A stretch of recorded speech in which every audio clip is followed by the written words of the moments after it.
तो दोस्तों आज सबसे ज्यादा जिन दो इंटरनेशनल खबरों की चर्चा हो रही है वो है चार्ली किर्क और बेंजामिन नेतन्याहू से जुड़ी खबरें। अगले कुछ मिनटों में आप ये जानेंगे कि चार्ली किर्क कौन था और उसे क्यों मारा गया।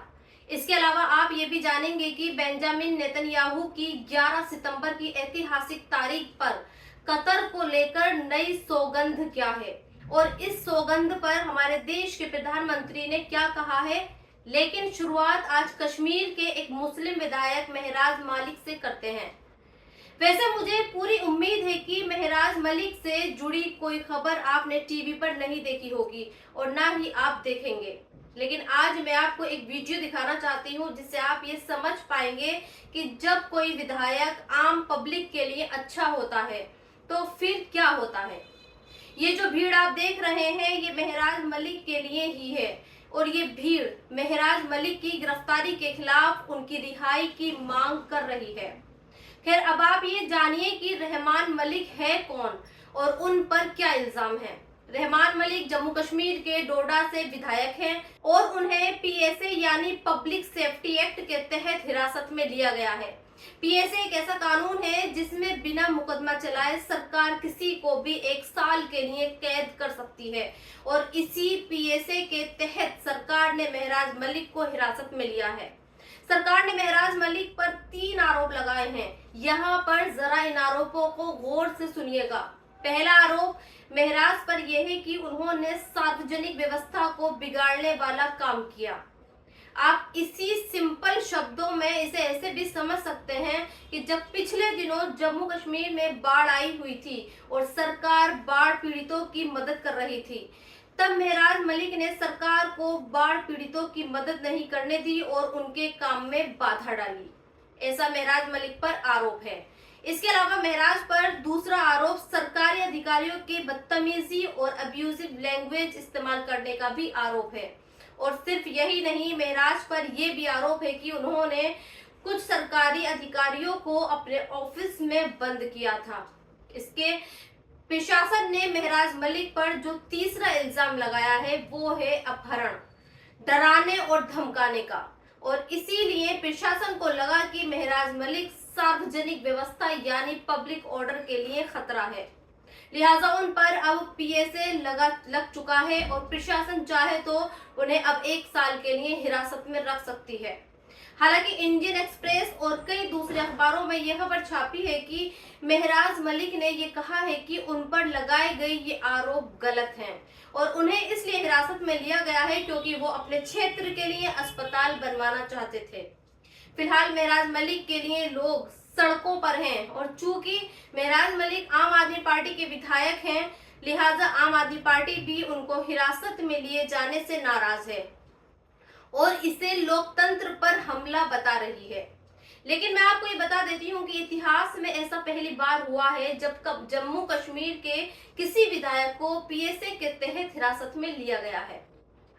खैर अब आपको चार्ली कर्क की बात बताती हूँ। चार्ली कर्क वैसे तो कोई बड़ा नाम नहीं है, लेकिन हाँ ये आदमी अमेरिका में बहुत फेमस था और इसने बहुत ही छोटी सी उम्र में एक बड़ी कामयाबी हासिल की थी। लेकिन आज सुबह चार्ली कर्क जब अमेरिका की एक यूनिवर्सिटी में भाषण दे रहे थे तब उनकी गोली मारकर हत्या कर दी गई।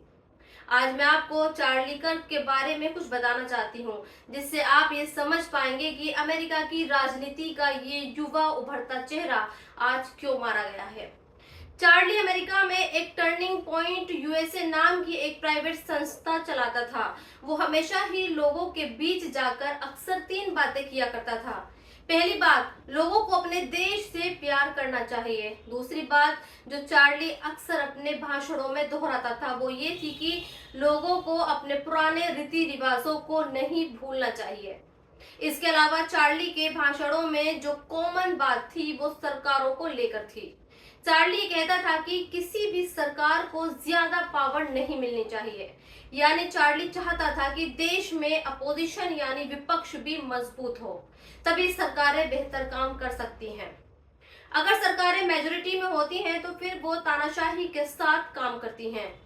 लेकिन मुझे ऐसा लगता है कि जिस भी शख्स ने चार्ली की गर्दन में गोली मारी है उसने चार्ली को इन बातों पर नहीं मारा होगा, बल्कि आज अमेरिका में जो चर्चा चल रही है वो ये है कि चार्ली को इसलिए मारा गया है क्योंकि चार्ली इजराइल को सपोर्ट करता था और अक्सर उनके भाषणों में इजराइल को सपोर्ट करने वाली बातें होती थी। आज मैंने आपके लिए चार्ली के कुछ पुराने बयान निकाले हैं जो उन्होंने इजराइल के समर्थन में दिए थे। अक्टूबर 2023 में जब हमास ने इजराइल पर हमला किया था, तब चार्ली ने कहा था कि वो इजराइल के साथ हैं। इजराइल एक किले की तरह देश है, लेकिन इस तरह की घटना कैसे हो गई ये समझना जरूरी है। जुलाई 2025 में चार्ली ने एक वीडियो साझा किया जिसमें उन्होंने ये कहा कि इजराइल गाजा के लोगों को भूखा नहीं रख रहा है और अगर गाजा के लोगों तक कोई राशन या सामान नहीं पहुंच पा रहा है तो वो दोष इजराइल का नहीं है, बल्कि हमास या गाजा के अंदर की डिस्ट्रीब्यूशन यानी बांटने की व्यवस्था का है। किर्क ने अपने एक बयान में ये भी कहा कि हमास के खिलाफ इजराइल की लड़ाई यूक्रेन रूस की लड़ाई जैसी नहीं है। चार्ली ने मरने से पहले भी एक बयान दिया था और कहा था कि Israel has the right to defend itself. यानी किर्क के इन बयानों से ये साफ था कि इजराइल का सपोर्ट करके अपने लिए दुश्मन पैदा कर रहे थे और खुद चार्ली किर्क को भी इस बात का एहसास था कि उनकी हत्या हो सकती है। फिलहाल किर्क की हत्या पर अमेरिका के राष्ट्रपति डोनाल्ड ट्रंप ने एक अंधेरा पल बताया है और ये कहा है कि किर्क ने सच्चाई के लिए अपनी जान दी है। अब बात इजराइल के प्रधानमंत्री नेतन्याहू की करते हैं। आज दुनिया भर में इजराइल और उसके प्रधानमंत्री नेतन्याहू की आलोचना हो रही है और दुनिया को यह लगता है कि इजराइल ने कतर पर हमला करके अच्छा नहीं किया, लेकिन इजराइल के इस प्रधानमंत्री ने कल दुनिया के सामने 3 बातें रखी। आज आपको नेतन्याहू की इन 3 बातों को भी ध्यान से सुनना चाहिए। खासतौर पर मुस्लिम देशों को तो बहुत ही गौर से सुनना चाहिए। नेतन्याहू का पहला बयान, मैं कतर और उन सभी देशों से कहता हूं जो आतंकवादियों को पनाह देते हैं, या तो आप उन्हें अपने देश से बाहर निकालें या उन्हें न्याय के कटघरे में लाएं, क्योंकि अगर आप ऐसा नहीं करते तो हम करेंगे। अब आप इजराइल के इस प्रधानमंत्री का दूसरा बयान सुनिए। वो कहते हैं कि इजराइल द्वारा कतर पर बमबारी करना 9/11 के बाद अमेरिका द्वारा अफगानिस्तान पर बमबारी करने से अलग नहीं है। इसके अलावा नेतन्याहू ने अपने तीसरे बयान में यह कहा कि अगर उन पर या फिर उनके देश पर कोई हमला करेगा तो हम उसको पाताल से भी खोजकर मार डालेंगे। फिलहाल इजराइल की इन धमकियों पर कतर या फिर किसी और मुस्लिम देश की तरफ से अभी तक कोई जवाब नहीं आया है। हाँ, कतर की तरफ से ये जरूर कहा गया है कि इजराइल शांति नहीं चाहता, इसलिए उसने कतर पर उस वक्त हमला किया जब कतर अमेरिका के साथ मिलकर कैसे गाजा में शांति लाई जाए इस पर काम कर रहा था।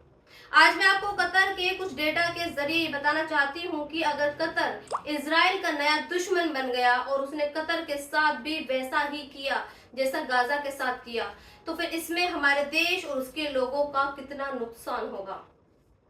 बिजनेस स्टैंडर्ड नाम का एक अखबार है, ये बताता है कि कतर में करीब 8 लाख भारतीय काम करते हैं और वहीं पर रहते हैं। हालांकि कुछ नए आंकड़े ये भी कहते हैं कि अब मौजूदा वक्त में कतर में 8 लाख से ज्यादा भारतीय काम करते हैं और जानते हैं इन 8 लाख लोगों से हर साल भारत में कितना पैसा आता है।